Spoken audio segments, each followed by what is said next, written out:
Cost of sales is essentially the expense that's directly tied to bring in revenue. Revenue.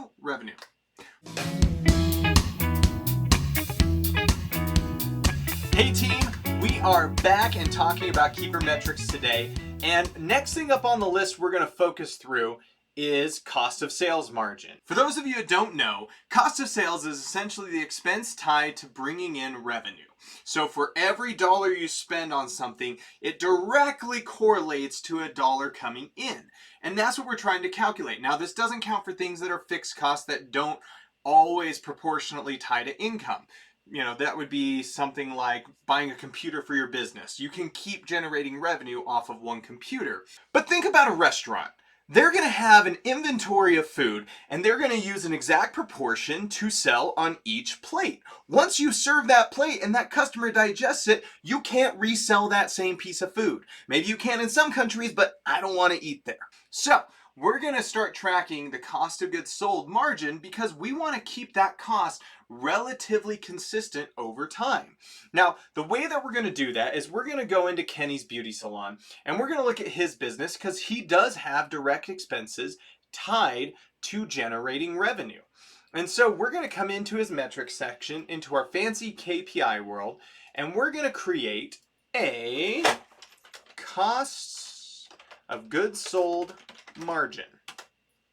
Great, now this is going to be cost of sales, and then we're going to divide that by our income. And for right now, we're just going to say all income. Great! In fact, we're even going to come over here to our visuals. We're going to make a nice new fancy graph, and this one, we're going to put our cost of sales margin on it. So what we see here already is really interesting. We saw in one of our last videos that our profit margin was insanely high. And too often analysts will look at this and say, hey, good for you. You're turning a great profit for the month.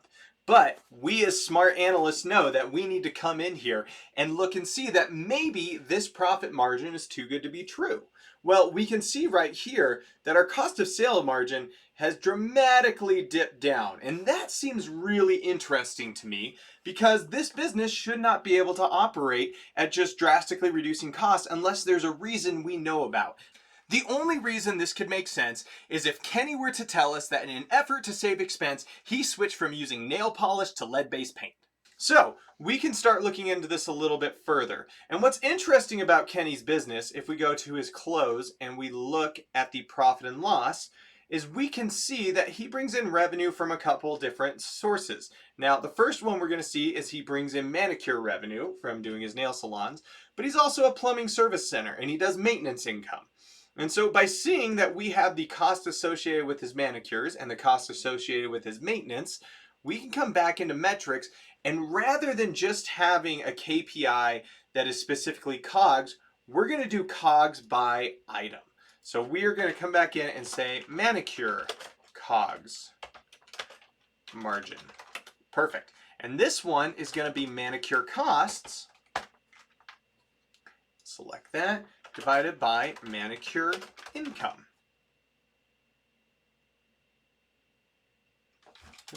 We'll just go back and do manicure revenue. There it is. Manicure costs divided by manicure revenue. Great. We're going to do this and we get another percentage. And then while we're at it, let's do one more and let's do maintenance COGS margin.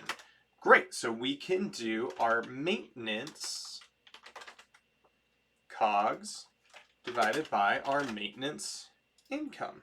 Perfect. So now we've got all these margins. Well, let's make it a pretty visual graph, and I'm going to come down here and add my manicure COGS and my maintenance COGS and run this. Well, now we have a story. Now we can see what is going on here. We look at it, and our manicure COGS, they're relatively fat over time.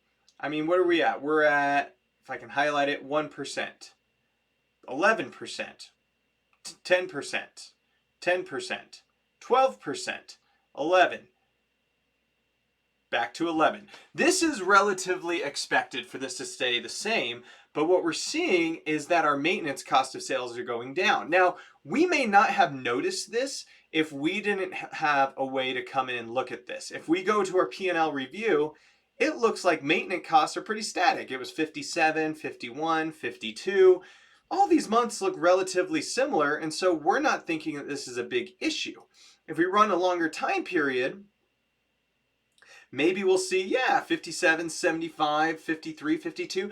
This number doesn't seem that abnormal, except we have to take into consideration that maintenance income has jumped dramatically, but the expense has not. As a smart analyst, we think to ourselves right now, maybe we're missing an invoice. Maybe we haven't accounted for all the cost of sales.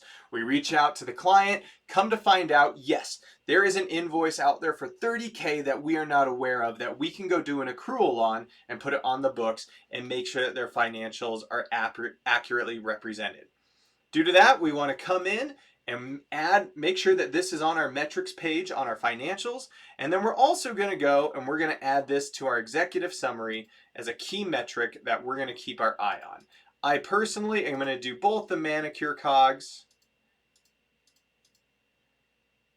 and the maintenance COGS.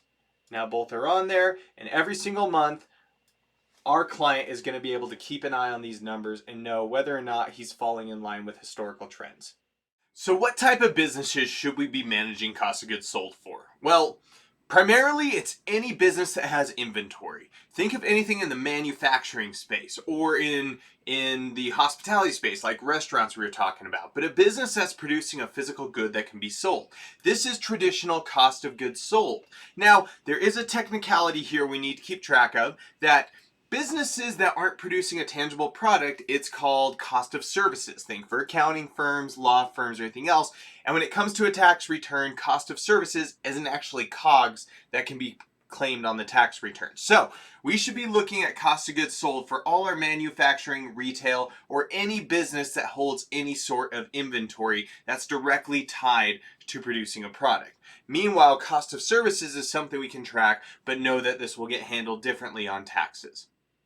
Cost of goods sold. One of the most important things you can keep an eye on because it is one of the easiest ways to help drive profitability with your clients. If you have any other questions about this, feel free to reach out to us. Otherwise, we look forward to talking with you in the next video about one of our other favorite margins. Thanks.